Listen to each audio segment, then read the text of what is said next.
Compton.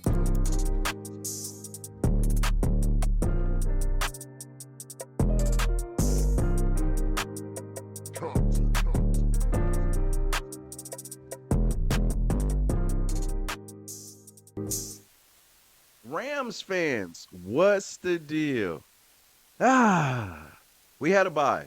We're 1-4 right now. We had a bye. Just to give you guys a little up to date, the San Francisco 49ers beat the Seahawks 36-24. Um, the Green Bay Packers beat the Cardinals 34-13. The Steelers beat the Raiders 32-13, and I'll get to that in a minute. But first off, Rams fans, let's look at this. We had a bye. We're 1-4. We lost to the Lions. We beat the 49ers. We lost to the Cardinals. We lost to Green Bay. And we lost to Chicago. So that's 1-4. So that's not the way how we thought we were going to start it. That sucks. I just saw that they're going to see if Cooper Kupp is going to go for a go. Will he be able to practice to see if he can make it through the practice routine, and to see if he'll be able to play the Raiders this Sunday. So we'll see about that. But Rams fans, check it out now. So the 49ers, as we speak right now, are 3-3. We beat the 49ers, and they're 2 games ahead of us. It's not quite the end of the world. Seattle, who started off white hot, 3-3, they're now, 3-0. Now they're 3-3, which means that, we only 2 games behind them. The Cardinals, who kicked the doors off of us, let's be honest, they kicked the doors off of us, right? They're 2-4. We're 1-4. But it's going to be hard to make the playoffs. We probably, if everything keeps going the way it's going, we have to win the division. Not saying we can't. It's possible. But here's the thing. By us having a bye, the next team we play is the Raiders.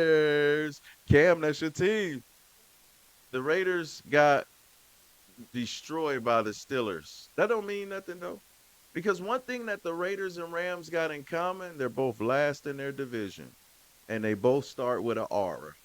And they both on the West Coast. But the Raiders got 1 win over the Rams. They're 2-4. So technically, they're the better team. This is an opportunity, Ram fans, where we give it to those Raider fans and send them back to Las Vegas with an L. That's what we going to do. Whose house? Rams' house. So shout out to the Rams. And we gonna be all right, because guess what? You heard it from Showtime. We only losing 2 more games. Ladies and gentlemen, woozy transition.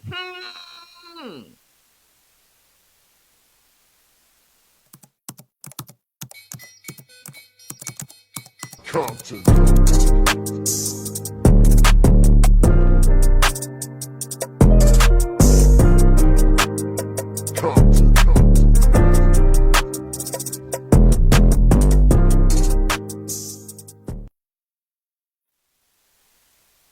And ladies and gentlemen, it's time for one of your favorite segments, one of my favorite segments. But before we get into it, let me give you some context. So I was listening to one of my FBA brothers, big brother, Tariq Nasheed. I was tuning in to his show, and they were talking about how they felt about Obama.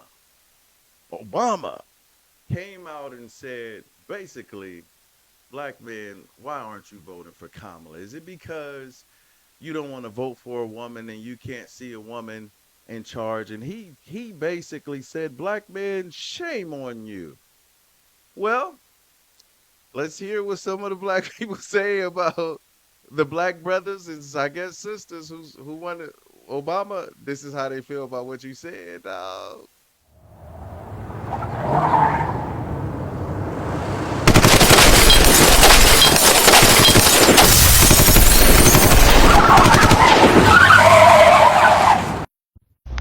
So they sent Obama to come get us and bring us back to the Democratic plantation.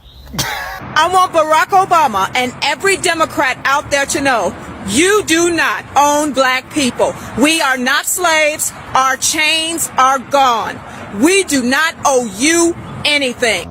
Man, if you want to sit your biscuit head ass down somewhere, goofy looking mother. First of all, you can't tell any black man what to do ever. That's first of all. Second of all, when is he massa? When is he going to think that he could go in front of a bunch of black men and tell them what to do? Barack Hussein Obama, the audacity of you to say to us that we are required and we better vote for Kamala Harris and that we don't want to see a woman in a position of power. Will somebody tell Obama that the jig is up?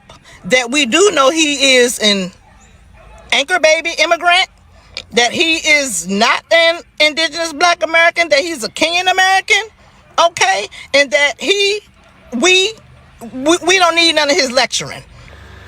And you think you're going to pop up during an election year and try to scold black men for not wanting to vote for your candidate? Ladies and gentlemen, y'all come on. You have it, guys. I mean, that's what's going on in the streets, man. And I understand this. I understand it from both sides. I mean, I feel like maybe Obama feels like, man, you need to stand up. You need to come and support. Come on, you know what to do. You know what to do. Okay. But then you heard it from the other side as well. They don't feel like he represents.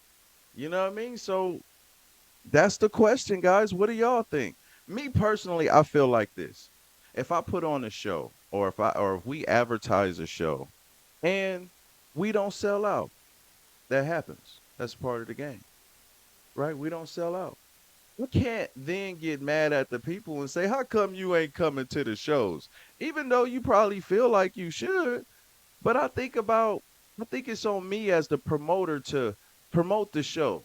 Yeah, I didn't get the results I wanted, but hey, if it's on me, I can make it better, right? That's how I feel like it should be handled. I mean, shaming people into thinking that they should do something you want, that's just not the way how it goes. We can cry all we want about different things, but at the end of the day, you got to put in the work in the application. And here's the tough thing. Sometimes you work hard and it ain't good enough. So that's why everything is a risk. Everything. You got to earn everything. Ain't nothing given to nobody. It ain't never going to happen that way. You got to earn it. You got to get in there and stay 10 toes down. And if people feel like it, you just got to get up on your grit. And if it's something that's what you do, you come back at it. That's what I say. But what you say? Ugh. We'll see. We'll see.